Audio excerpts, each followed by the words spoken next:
Hello guys, welcome back to my channel Bindu Vlogs.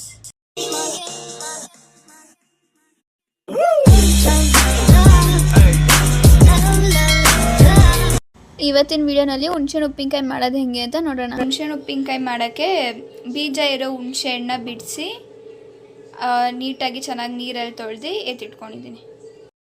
ತೊಳಿಬೇಕು ಅಂತ ಜಾಸ್ತಿನೂ ತೊಳೆಯಂಗಿಲ್ಲ, ಅದು ಮೇಲ್ಗಡೆದೆಲ್ಲ ಹೊರಟೋಗ್ಬಿಡುತ್ತೆ. ಸುಮ್ಮನೆ ಹಂಗೆ ಮೇಲೆ ನೀರಲ್ಲಿ ತೊಳ್ಕೊಂಡ್ರೆ ಸಾಕು, ಧೂಳು ಹೋಗೋಷ್ಟು ತೊಳ್ಕೊಂಡ್ರೆ ಸಾಕು. ಮಾಡೋದು ಹೆಂಗೆ ಅಂತ ನೋಡೋಣ. ಒಂದು ಸ್ಪೂನಷ್ಟು ಮೆಂತ್ಯ ರೋಸ್ಟ್ ಮಾಡ್ಕೋಬೇಕು, ಯಾಕೆಂದರೆ ಜಾಸ್ತಿ ಮೆಂತ್ಯ ಹಾಕಿದ್ರೆ ಕೈ ಇರುತ್ತೆ.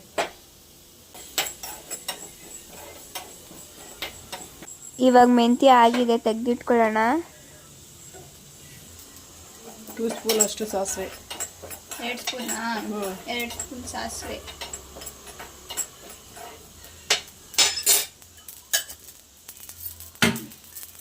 ಇದು ಎಣ್ಣೆ ಹಾಕ್ದೇನೆ ಚಟಪಟ ಅಂತ ಐತೆ. ಎಣ್ಣೆ ಹಾಕಿಲ್ಲೂ ಚಟಪಟ ಅನ್ನೋದು ಸಾಸಿವೆ. ಇವಾಗ ಸಾಸಿವೆನೂ ಆಗಿದೆ. ಹುರಿದಿರೋ ಸಾಸಿವೆ ಮೆಂತ್ಯನ ಮಿಕ್ಸಿ ಜಾರ್ಗೆ ಹಾಕೊಳ್ಳೋಣ. 2 ಹಿಡಿಯುವಷ್ಟು ಬೆಳ್ಳುಳ್ಳಿ, ಅರ್ಧ ಸ್ಪೂನ್ ಅರಿಶಿನ, 1 ಹಿಡಿ ಸ್ವಲ್ಪ ಬೇಡಿಗೆ ಮೆಣಸಿನ್ಕಾಯಿ, ಸ್ವಲ್ಪ ಒಣಮೆಣಸಿನ್ಕಾಯಿ ಖಾರದ್ದು. ಇದು ರೋಸ್ಟ್ ಏನು ಮಾಡಂಗಿಲ್ವಾ? ಇಲ್ಲ, ಯಾವುದು ಬರೀ ಮೆಂತ್ಯ ಸಾಸಿವೆ ಅಷ್ಟೇ ರೋಸ್ಟ್ ಮಾಡ್ಕೋಬೇಕು. ಮಿಕ್ಕಿದೆಲ್ಲ ಹಸಿದು ಹಾಕ್ಬೇಕು. ಆಮೇಲೆ ಹಂಗೆ ಬೇಕಾದ್ರೂ ಹಾಕೋಬೋದು. ಉಪ್ಪು, ಒಂದು ರುಚಿಗೆ ತಕ್ಕಷ್ಟು ಉಪ್ಪು, ಕಲ್ಲು.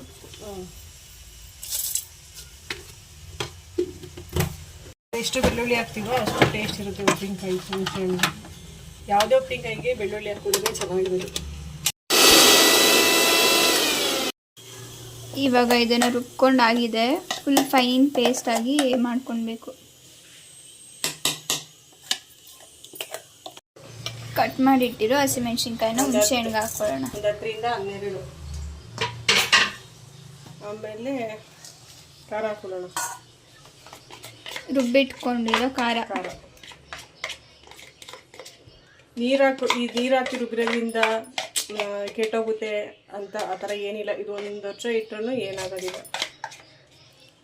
ಫ್ರಿಜ್ಜಲ್ಲಿ ಇಡಬೇಕಾ ಆಚೆಗಡೆ ಇಡಬೇಕಾ? ಆಚೆನೇ ಇಡ್ಬೋದು, ಏನಾಗೋದಿಲ್ಲ. ಉಪ್ಪು ಖಾರ ಏನಾದರೂ ಕಮ್ಮಿ ಇದ್ದರೆ ಇವಾಗೆ ನೋಡ್ಕೊಂಡು ಹಾಕ್ಬೋದು.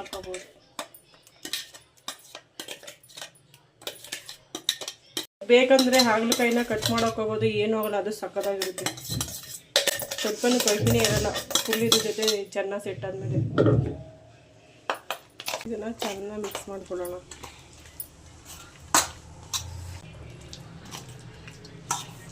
ಕಮ್ಮಿ ಇತ್ತು ಅಂತ ಇನ್ನೊಂದು ಸ್ವಲ್ಪ ಉಪ್ಪು ಹಾಕೋತಾ ಇದ್ದಾರೆ. ಬೇಕಂದರೆ ಒಗ್ಗರಣೆ ಹಾಕ್ಕೋಬೋದು, ಇಲ್ಲಾಂದರೆ ಬೇಡ.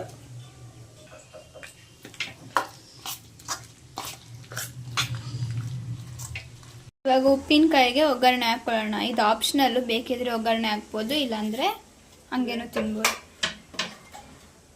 ಸ್ಟವ್ ಏನು ಮಾಡಿಲ್ವಲ್ಲಮ್ಮ. ಸಾಸಿವೆ ಹಾಕೊಳ್ಳೋಣ.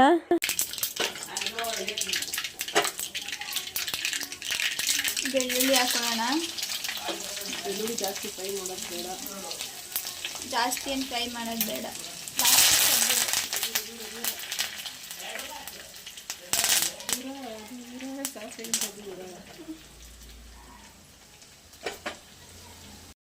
ಒಗ್ಗರಣೆ ಹಾಕೊಂಡಿದ್ದನ್ನ ಉಪ್ಪಿನಕಾಯಿಗೆ ಹಾಕಿ ಮಿಕ್ಸ್ ಮಾಡೋಣ.